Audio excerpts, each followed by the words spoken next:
What's up, guys? Welcome to Goku of Light One Piece discussion. And pretty much, I just wanted to talk about something that's just been on my mind since the last chapter. It's the middle of the week, really, for One Piece chapters since they come out on Wednesday, Thursday ish. So it's Monday, so we don't have another chapter for a couple of days. So I might as well do a discussion, I figured. Maybe I'll start doing these regularly more on Monday. If you guys like them, let me know. Well, anyways, today's discussion is going to be about the bounties. So I just want to discuss the bounties for multiple reasons. One, some of them are kind of, I think, what would you say, statement makers as far as what's going on. Like a few of them, as far as like Luffy and Law, I think are really important. And then obviously Sanji, But we'll talk about Sanji last, I think, because it's the most important. So going into the beginning of this, let's pull these up real quick. All right, so we have let's just talk about some of the more minor things. I think what was pretty funny was God Usopp. They keep repeatedly using this picture where he's like dazed out, but just kind of looks like, I don't know, like a just ominous figure in a way. You know what I mean? I don't really know how you'd explain it, but I guess that's why he's God Usopp in that picture. He looks pretty pretty out there, and so I enjoy the direction Usopp's character is going. I was kind of, in the beginning of Dressrosa and a lot of this stuff, I was kind of really disappointed with the character because it felt like he was just like relapsing back to this like cowardly character.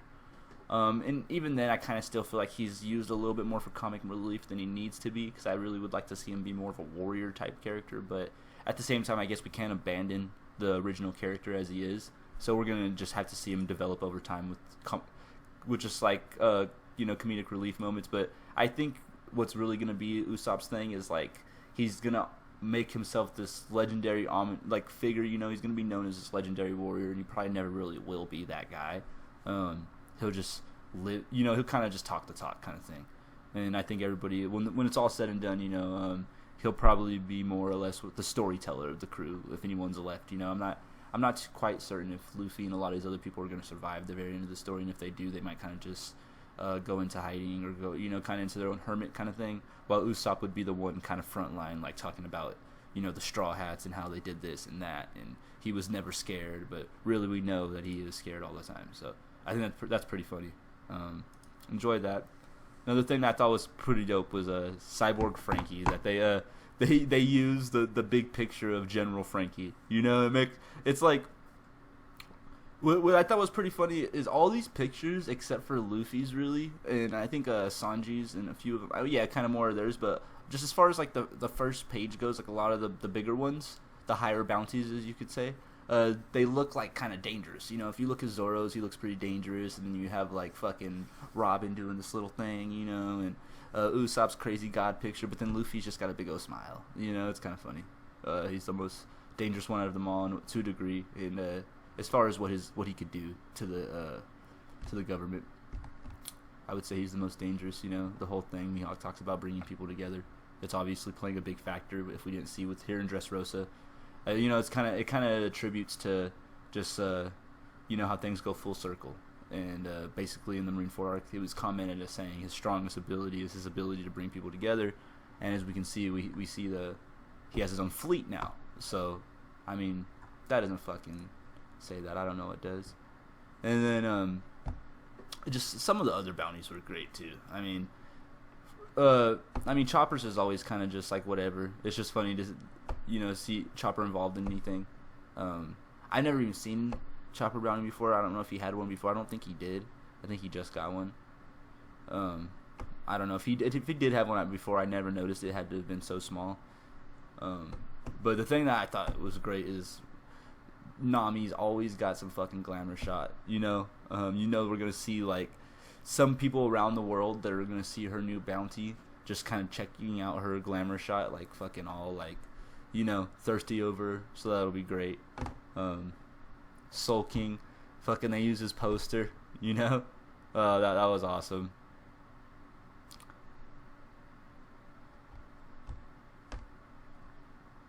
I think it would be kind of cool if they would have did something too, like where it says dead or alive, to like make it a little different on his too, just to like, since he's already dead, basically.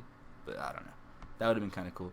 And the thing that was, I think, epic about this whole thing is that like for one, okay, we're on a ship that has Luffy on the fucking front. This whole thing is like a Straw Hat Hall of Fame, because when you come onto the fucking ship, now you have the bounties framed, and I'm sure as they get more bounties and more things, he'll keep doing more stuff. I don't think he's gonna throw these away. I think it's almost gonna be like somewhere we come back like every couple, like years or so, and he's gonna have more stuff in it.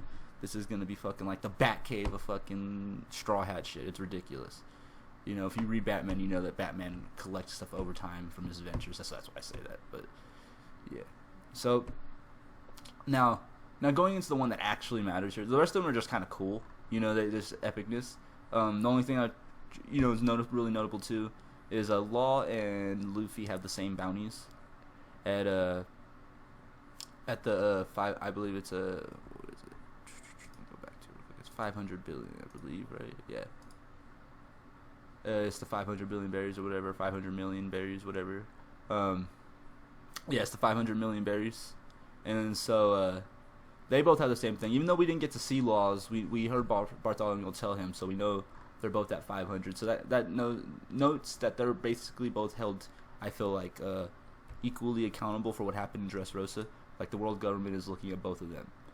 So they are going to be, I would say,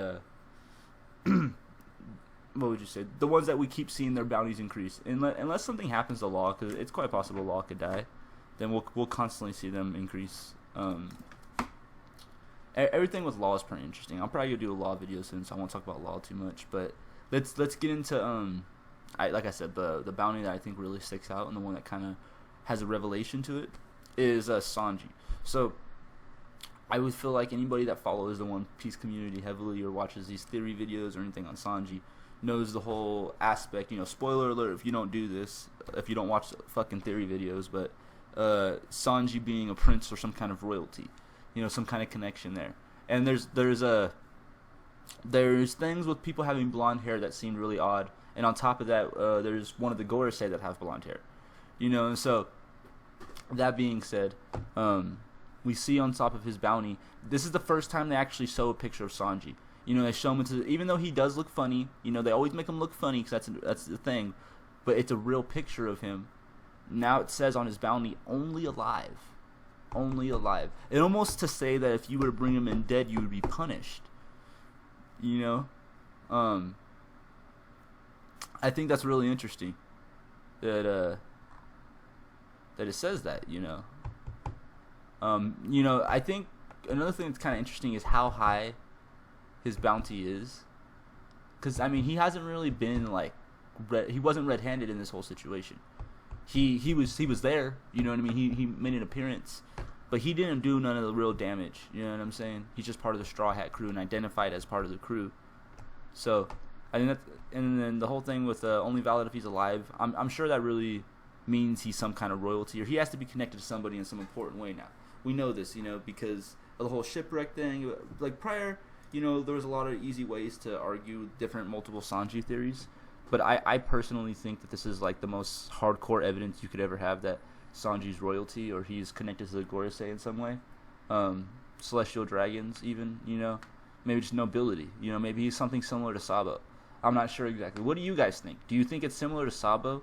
Do you think that at some point we'll see like a Sabo bounty and it'll be similar and say only alive, or do you think that it's just one of those things where he has to be connected to something higher than nobility? Do you think that because we know the celestial dragons are pretty ruthless, and while nobility may be a thing, I don't think that the celestial dragons consider them equals in any way. So I don't think that them or the Gorosei would care. So the fact that it says only alive, that's really high context.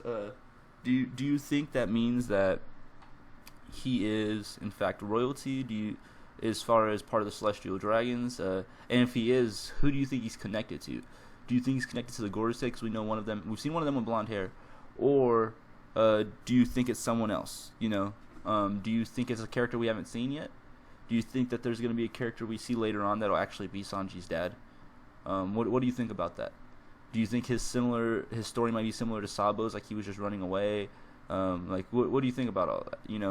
Just give me your ideas, your thoughts, comments. It's just cool little discussion, something to do during the week. One Piece, Straw Hat, new bounties. You know, we could talk about the other ones a little bit more if you guys want. Just comment below and I'll comment with you. I just don't want to make this too long of a video, but I'm sure that you know, I want to discuss them if you guys have comments. So, like I said, let me know. I'm gonna try to do discussions more. I really want to interact more with the people watching these videos. So, like I said, I don't want to keep spamming this at you, but comment below and I'll have a discussion with you and we'll go from there. I'm gonna try to make these videos from 10 to 15 minutes and then really do more commenting as you guys comment below. I'll tell you guys what I think and agree with you, disagree, and things like that. Just really the whole interaction thing, and then we can also do some Q&As. Like if you guys have any questions and answers on things in the future or things you want me to discuss, let me know. Give me some ideas for my next topic video. I'll do another discussion topic on Monday, so next Monday. So let me know what you guys want. Comment below what video I should do next Monday. Should I do like something about a character in particular? Do you want a Shanks video? Do you want a Sanji video? You know, let me know. Any person that comments, if you're the only person that comments, then I'm going to do your video. So, you know, just go off that. You guys have a good one. This has been Goku of Light. Thanks for watching.